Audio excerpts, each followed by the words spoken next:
percebendo, e acho que a conversa vai um pouco em torno disso, de uma discussão que é recente e que a gente reflete todo dia, que é a mudança que o mundo, a velocidade da mudança que o mundo, né, nos estabelece todos os dias. Eu vivi uma boa parte, a maior parte da minha vida dentro de uma instituição de ensino. Eu fui até a universidade e nunca mais saí de lá. São 25 anos já dentro de uma instituição formadora, uma instituição de professores, uma instituição que ensina.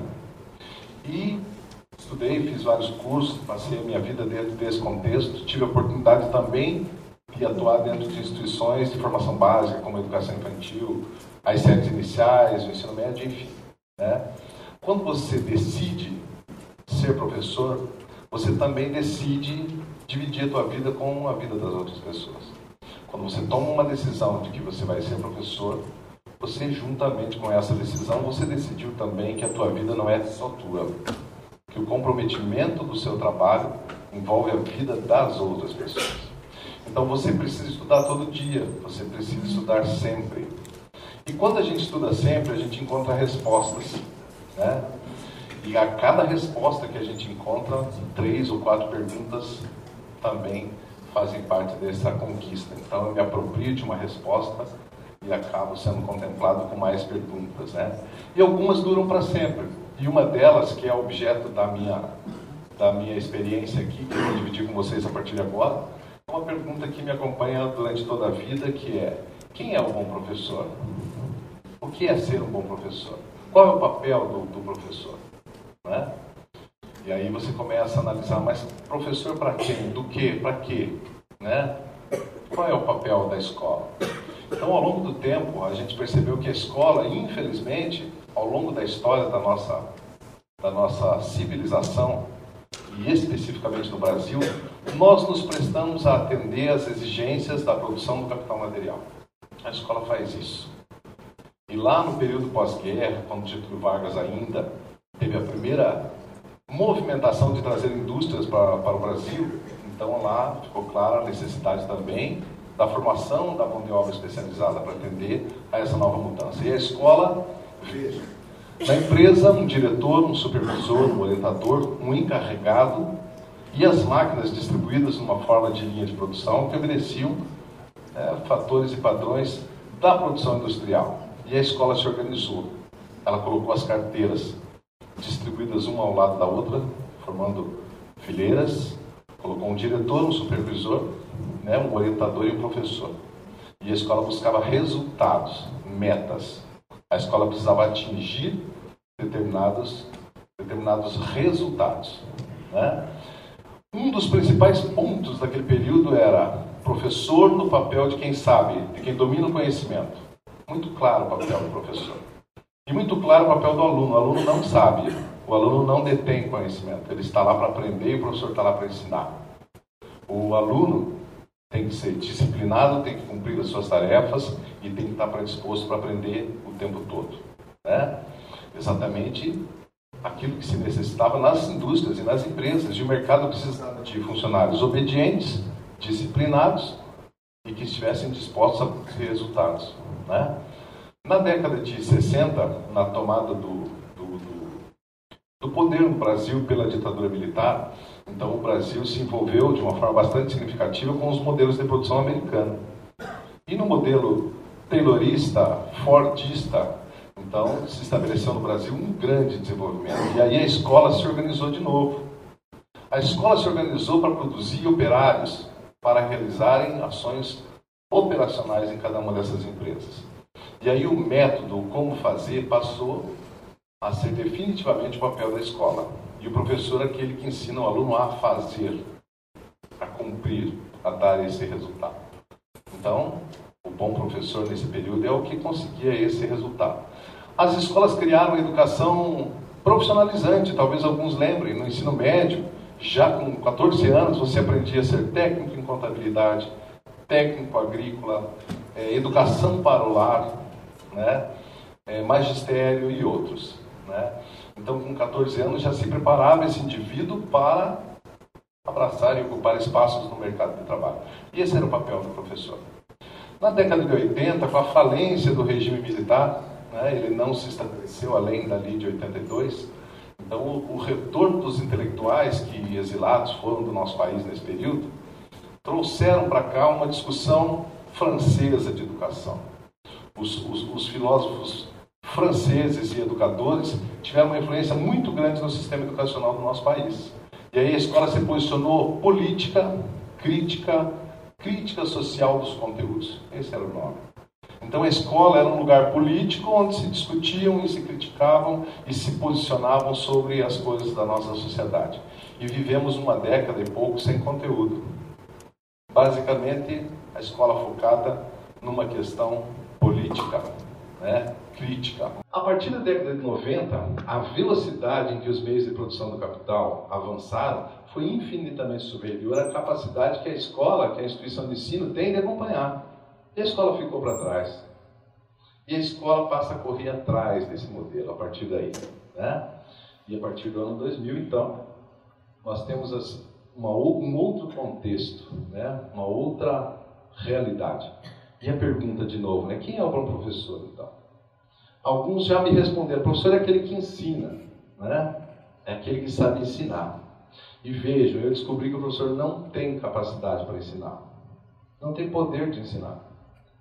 Porque só aprende quem quer. Só aprende o que você quer. Quando você quer. O aluno pode sentar na frente do professor durante o semestre inteiro, sem perder nenhuma aula. E ele só vai aprender o que quer. E aquilo que ele quer, e quanto ele quer, e quando ele quer. Então o professor não tem esse poder. Eu já ouvi que o professor é aquele que transmite o conhecimento. E literalmente eu fico imaginando como seria legal se fosse, né? A minha aula seria todo mundo concentrado, vamos lá? Pum! Vou transmitir, né? O professor não tem também esse poder, né, paranormal de transmitir o conhecimento. E aí nós voltamos numa discussão da relação dos meios de produção com o papel do professor, porque hoje nós falamos muito sobre a profissionalização do trabalho do professor. O que o professor faz então, se ele não tem o poder e se ele não ensina? O professor faz a gestão do conhecimento. O professor é aquele que propõe situações de aprendizagem, onde o aluno pode ou não aprender. Quando que as possibilidades de que na proposta de um professor um aluno aprenda?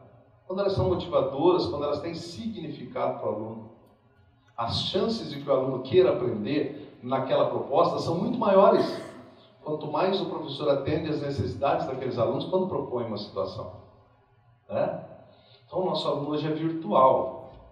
Nosso aluno hoje vive num mundo onde as informações chegam numa velocidade infinitamente maior do que a possibilidade que o próprio professor tem de fazê-lo. Né? Então quem é o bom professor? Como uma instituição forma professores ou forma profissionais?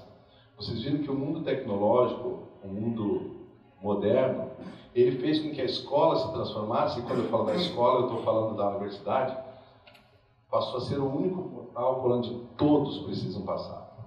E quem não passa por aqui não vai alcançar os lugares que pretende, não vai alcançar lugar nenhum. Essa é a grande realidade. Então todo mundo passa por aqui. Todos passam por aqui. E é preciso refletir, então, qual é o nosso papel? Como nós vamos nos preparar para poder promover essa vontade de aprender? Para poder propor as melhores situações de aprendizagem. E aí a gente começa a buscar em alguns conceitos e teorias da própria administração respostas para essa profissionalização. Hoje é preciso planejar. Ser professor não é uma coisa artesanal. Ou tem gente que diz, você tem o dom. Eu tenho o dom, então? Não. Eu tenho algumas facilidades que me favorecem na profissão, mas eu preciso profissionalizar o meu trabalho. Eu tenho que planejar. Planejar com base no conteúdo, que planificado está ali delimitado para aquele momento. Tudo isso é planejado. Eu tenho que levar em consideração aonde eu quero chegar com isso. Quem são esses alunos e o que querem esses alunos. Então, o papel do professor hoje, e o bom professor, é aquele que faz a gestão do processo de ensino-aprendizagem. Isso não é artesanal, isso não é intuitivo, né? Isso não é um dom. Isso é uma preparação profissional extremamente específica para que você consiga realmente desempenhar esse papel. Vou dizer que eu participo de muitos congressos e ouvia, um tempo atrás, uma coisa que me incomodava. Quando uma professora disse no congresso: vai chegar um dia em que nós não vamos mais ensinar as crianças a escrever. Elas não precisam escrever. E a gente até ria e pensava, será que ela não sabe que neste país a maioria sequer tem um computador ou conhece um computador? E a gente imaginava isso num futuro que talvez a gente nem fosse viver.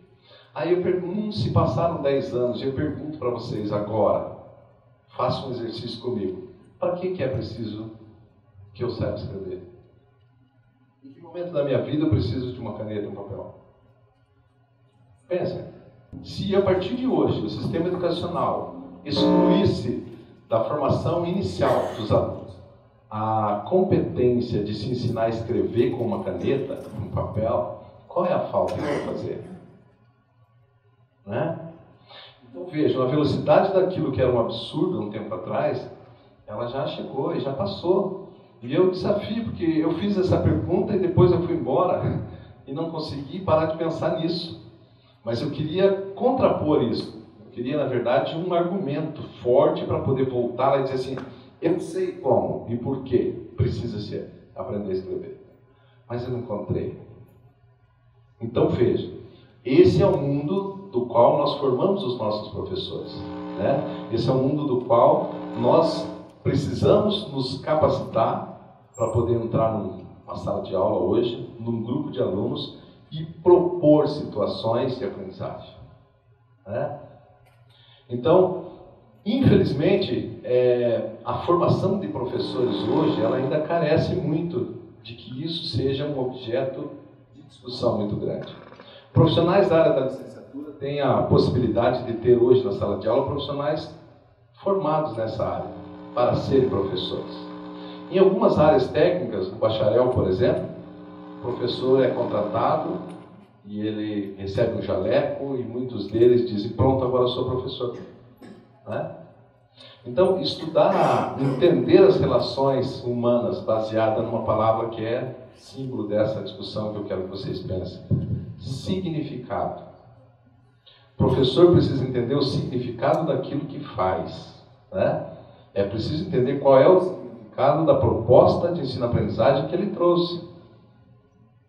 O que é relevante para os nossos alunos hoje? O que é relevante na formação de professores?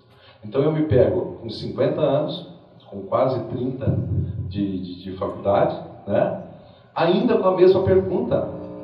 Quem é o bom professor? Como se estabelece o bom professor? Né? Então, hoje a gente discute muito essa questão de quem é o aluno que está ali, o que o aluno quer, o que o aluno precisa. E descobrimos que os nossos alunos, quando vêm para cá, eles acabam carregando, eles acabam levando consigo muitas das coisas que os seus professores pensam, veem e acreditam. Né? Então hoje eu quis dividir com vocês essa reflexão, porque a formação do profissional da educação superior, ele começa no primeiro dia, quando o aluno chega na instituição de ensino. Aqueles objetivos que lá atrás, de disciplina, objetivos de comportamento e de atitude, eles se transformaram, mas eles não saíram daqui. Hoje é preciso e é necessário que alguém, quando vê um profissional de sucesso, vocês tenham a oportunidade de ver, que você se coloque nessa situação. Imagine qual é o caminho para chegar lá. E nós vamos descobrir que o caminho, o ponto de partida, ficou para trás. É preciso retomar esse caminho. Então, quando eu começo a me preparar, no primeiro dia que você chegou na universidade, a tua postura, a tua atitude, a tua relação com tudo que você vai viver aqui dentro tem que ser diferente. Você tem que se posicionar de forma diferenciada com o papel ativo.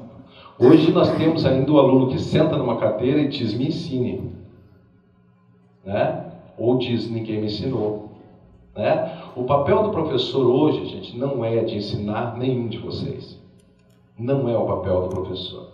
O papel do professor é gerenciar um processo no qual vocês vão serem os atores principais desse processo. O resultado do que vocês vão conseguir aqui é exatamente proporcional ao empenho e à dedicação que vocês vão colocar dentro desse processo. Então, o papel de formação hoje dos alunos não é mais do professor. O papel do professor é proporcionar situações onde cada um de vocês vai aprender a fazer a gestão desse conhecimento e decidir onde vocês querem chegar e como vão chegar. E os fracassos no mercado de trabalho, eles estão relacionados com o tempo em que um universitário leva para descobrir isso, exatamente isso.